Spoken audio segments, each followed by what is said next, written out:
Hello बच्चों, कैसे हैं? तो अभी हम लोग क्या पढ़ रहे हैं बच्चों? अभी हम लोग बायोमोलिक्यूल पढ़ रहे हैं, है ना। तो बायोमोलिक्यूल में हम लोगों ने इंट्रोडक्शन क्लास पढ़ लिया, ठीक है। एंड उसके बाद हम लोगों ने इसका क्लासिफिकेशन भी पढ़ लिया था। आज हम लोग पढ़ने वाले हैं कार्बोहाइड्रेट। कार्बोहाइड्रेट क्या है उसका भी डिफिनीशन मैंने दे दिया था आप लोगों को, ठीक है। क्लासिकल का डिफिनीशन है, मॉडर्न डिफिनीशन भी हम लोग पढ़ चुके हैं, ठीक है। आज क्लासिफिकेशन पे आते हैं। क्लासिफिकेशन भी हो गया था on the basis of hydrolysis and how many units we found after hydrolysis of carbohydrate. Carbohydrate को हाइड्रोलाइसिस करने के बाद कितना यूनिट क्या पॉलीहाइड्रोक्सी एल्डिहाइड या कीटोन मिलता है, उसके बेसिस पे क्या हो गया था, क्लासिफिकेशन हो गया था, ठीक है। उसके बेसिस पे क्या क्या मैंने पढ़ाया था, एक था मोनोसेक्राइड्स, एक ऑलिगोसेक्राइड्स एंड एक पॉलीसेक्राइड था। मोनोसेक्राइड्स में मैंने बताया था जिसको हाइड्रोलाइसिस करेंगे भी तो फिर वो सिंपलर है, उसमें सिर्फ एक यूनिट ही एल्डिहाइड या कीटोन होता है। तो वो कैसे भी कितना भी हाइड्रोलाइसिस करे तो क्या होगा, वो एक्स्ट्रा यूनिट लाएगा कहाँ से, उसके पास खुद एक ही यूनिट होगा, ठीक। ऑलिगोसेक्राइड्स 2 से लेकर 10 तक अगर उसका ऑलिगोसेक्राइड्स कार्बोहाइड्रेट को हाइड्रोलाइज किया जाए तो या तो 2 या 3 या 4 या 5 यूनिट्स या 10 यूनिट्स तक क्या मिलेंगे, पॉलीहाइड्रोक्सी या एल्डिहाइड या कीटोन मिलेंगे, ठीक है। अगर 2 यूनिट मिले एल्डिहाइड या कीटोन तो उसे क्या बोलते हैं, डाइसेक्राइड। 3 यूनिट ट्राइसेक्राइड, 4 यूनिट टेट्रासेक्राइड, ऐसे ही 10 यूनिट तक डेकासेक्राइड। उसके बाद अगर उससे ज़्यादा, उसका एग्जाम्पल भी हम लोग पढ़ चुके थे, है ना। ग्लूकोज पढ़ चुके थे, जो क्या होता है फ्रुक्टोज और लैक्टोज, फ्रुक्टोज पढ़े थे, ग्लूकोज पढ़े थे, ये सब पढ़ चुके थे, ठीक है। इसके बाद था पॉलीसेक्राइड्स। पॉलीसेक्राइड्स क्या है, 10 से ज़्यादा यूनिट में अगर हमें पॉलीहाइड्रोक्सी एल्डिहाइड या कीटोन मिले आफ्टर हाइड्रोलाइसिस ऑफ कार्बोहाइड्रेट तो उस टाइप के मॉलिक्यूल को या कार्बोहाइड्रेट को क्या बोलते हैं, उसे बोलते हैं पॉलीसेक्राइड। आ गई बात समझ में। आज जो है से ज़्यादा से ज़्यादा हम लोग क्या पढ़ेंगे, क्लासिफिकेशन ही पढ़ेंगे, ठीक है। उसके बाद कुछ एग्जाम्पल पढ़ेंगे, क्या ग्लूकोज, ठीक।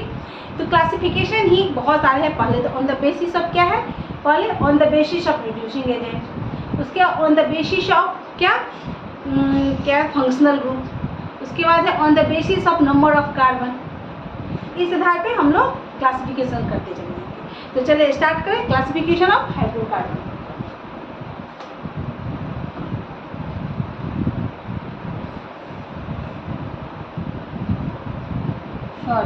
Classification of carbohydrate, not hydrocarbon.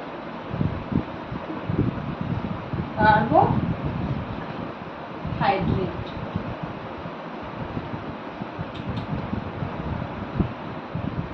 First, on the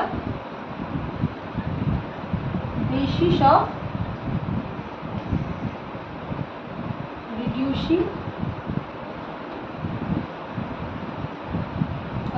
पहला क्या है, on the basis of reducing agent, reducing nature.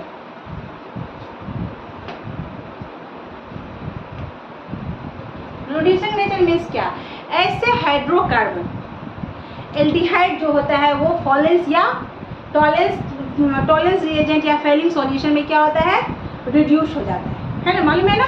तो ऐसे कार्बोहाइड्रेट जो फेलिंग या क्या कहते हैं टॉलेंस रिएजेंट में रिड्यूस हो जाए, उस टाइप पे, इस बेसिस पे, on the basis of reducing nature.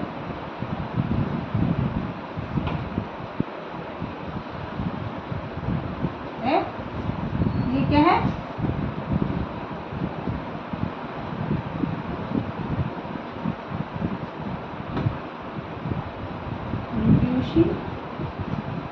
reducing carbohydrate and non-reducing carbohydrate.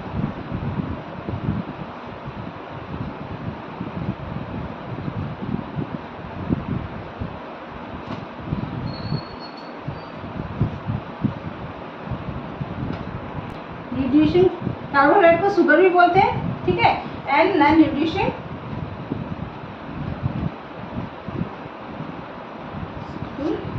Sugar.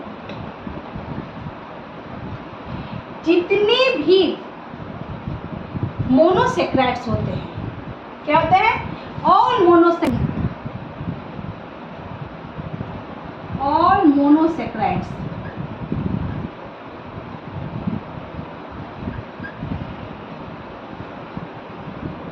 जितने मोनोसेक्राइड्स होते हैं वो क्या होते हैं, रिड्यूसिंग शुगर, रिड्यूसिंग कार्बोहाइड्रेट होते हैं। क्या होते हैं, जितने मोनोसेक्राइड्स होते हैं वो रिड्यूसिंग, क्या होते हैं, रिड्यूसिंग कार्बोहाइड्रेट या रिड्यूसिंग शुगर बोल सकते हैं। जैसे ग्लूकोज हो गया, ठीक है, जैसे example glucose, fructose, lactose, glucose, fructose, ये क्या होते हैं, टॉलेंस या हेलिंस रिएजेंट के द्वारा क्या हो जाते हैं, रिड्यूस हो जाते हैं। बट स्टार्च जो है वो क्या है, नॉन रिड्यूसिंग शुगर है, यानी नॉन रिड्यूसिंग कार्बोहाइड्रेट। तो इस बेसिस पे क्या किया गया, जितने हैं तो ऑल मोनोसेक्राइड्स क्या होते हैं, रिड्यूसिंग शुगर होते हैं, रिड्यूसिंग कार्बोहाइड्रेट। ये क्या था, on the basis of reducing nature. ठीक, अब आते हैं on the basis of sugar या स्वीटनेस पर देंगे। ठीक है, on the basis of sweetness,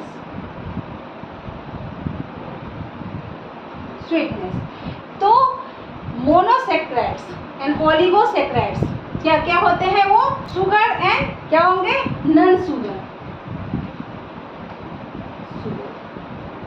तो जितने मोनोसेक्राइड्स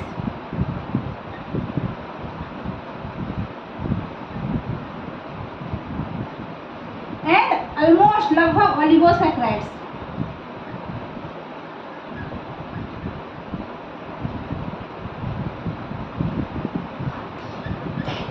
ये जो होते हैं क्या होते हैं, ये स्वीट होते हैं। ठीक है, एंड पॉलीसेक्राइड्स जो होते हैं वो उसको नॉन शुगर भी बोला जाता है, ये इसका टेस्ट स्वीट नहीं होता है।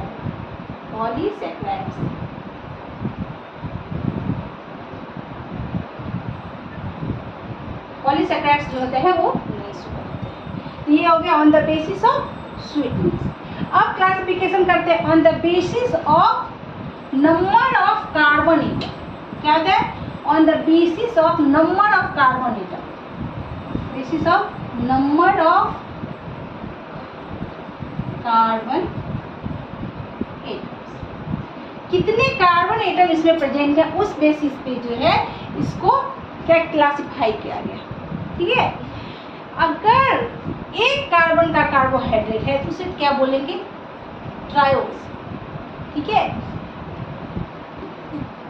जितने कार्बन एटम होते हैं उस हिसाब से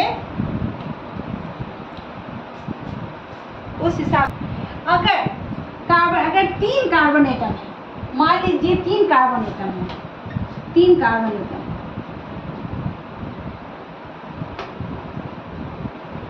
ये क्या कहलाएंगे, triose.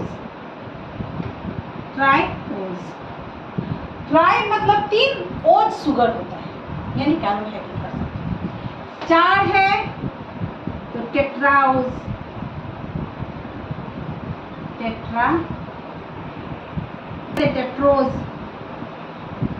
Tetrose, 5 pentose, 6 एक्सोज, 6 एक्सोज, so on, ऐसे ही चलता रहेगा।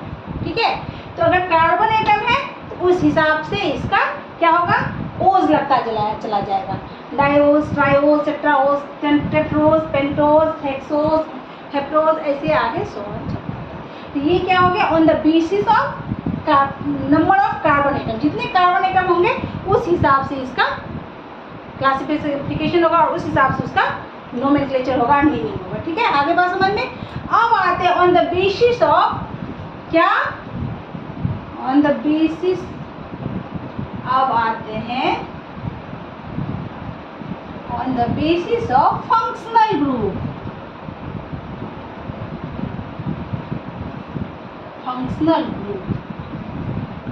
ठीक है, on the basis of functional group. अब इसका पहले डिफिनेशन देखते हैं। ठीक है, फंक्शनल ग्रुप के आधार पर फंक्शनल ग्रुप 2 होगा, एक एल्डिहाइड और एक कीटोन। ठीक है, monosaccharides with the functional group aldehyde is called aldose and monosaccharide with the functional group ketone is called ketose.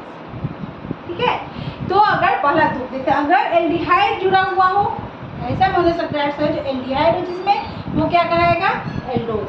और कीटोन जो होगा उसको क्या कहेंगे बच्चों, उसको कहेंगे ketone.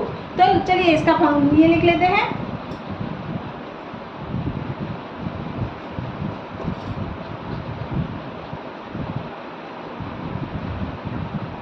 Monosaccharides with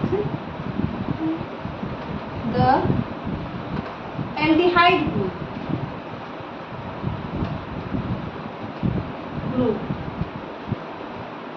is known as, is called aldose, ठीक। and monosaccharides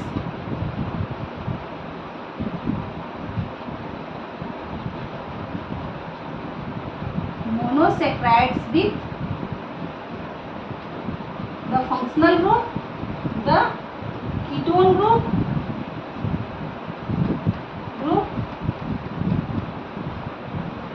is called ketose। क्या कहेगा ये, कीटोस। आगे बात समझ में। तो एक तरह से हम लोग जैसे चार्ट बना के देखते हैं, जो कैसे एल्डोज कीटोस कैसे उसका नेमिंग करते हैं। तो चले बच्चों हम लोग क्या करते हैं, यहाँ तक आप लोग स्क्रीनशॉट ले लीजिए। चलिए आगे बढ़ते हैं। तो चलिए, जैसे कार्बन एटम, अगर नंबर ऑफ कार्बन एटम 3 हुई, कितना हुआ, 3, तो इसका नेम क्या होगा, ट्रायोस। एंड एल्डिहाइड है, अगर उसके साथ फंक्शनल ग्रुप तो क्या होगा, एल्डोट्रायोस। क्या होगा, एल्डोट्रायोस। एंड कीटोन ग्रुप है तो क्या होगा, कीटोट्रायोस। ठीक। 4 है टेट्रोस, एल्डोटेट्रोस।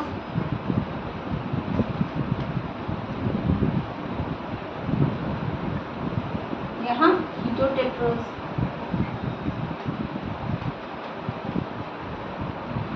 5 है पेंटोस, यहाँ एल्डोपेंटोस।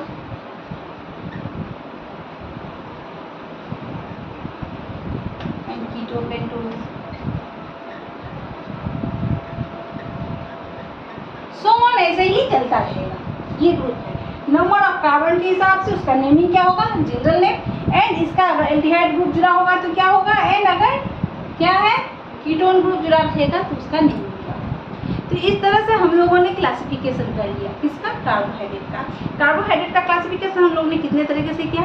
सबसे मेन था क्या, on the basis of reducing age, नहीं, on the basis of hydrolysis.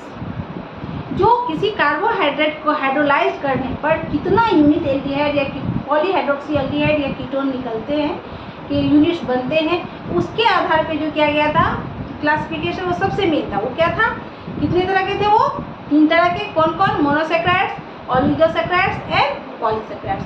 उसके बाद हम लोगों ने क्या किया बच्चों, ऑन द बेसिस ऑफ, किसके आधार पे किया था, on the basis of sweetness, on the basis of reducing agent, on the basis of number of carbon, and on the basis of polyhydroxy carbon हो गया, on the basis of functional group.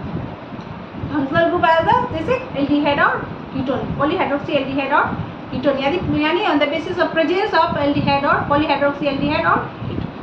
तो इस तरह से आज हम लोग का क्या हो गया, कंप्लीट हो गया क्या, कार्बोहाइड्रेट का क्लासिफिकेशन। अगर मैं अभी ग्लूकोज स्टार्ट करूँगी, इसके बाद से ग्लूकोज है, तो बहुत लंबा वीडियो हो जाएगा। तो आज इतना ही छोटा वीडियो, नेक्स्ट क्लास से हम लोग ग्लूकोज पढ़ेंगे, जो बहुत ही इम्पोर्टेंट और बहुत ही इंटरेस्टिंग है लेक्चर है वो, इसलिए बने रहिएगा मेरे वीडियो के साथ। और अगर सब्सक्राइब नहीं किए तो जल्द से जल्द सब्सक्राइब कीजिए, और जितना हो सके अपने दोस्तों के बीच शेयर कीजिए वीडियो को, और अच्छा लगे तो लाइक कर दीजिए, अच्छा कमेंट दीजिए। तब तक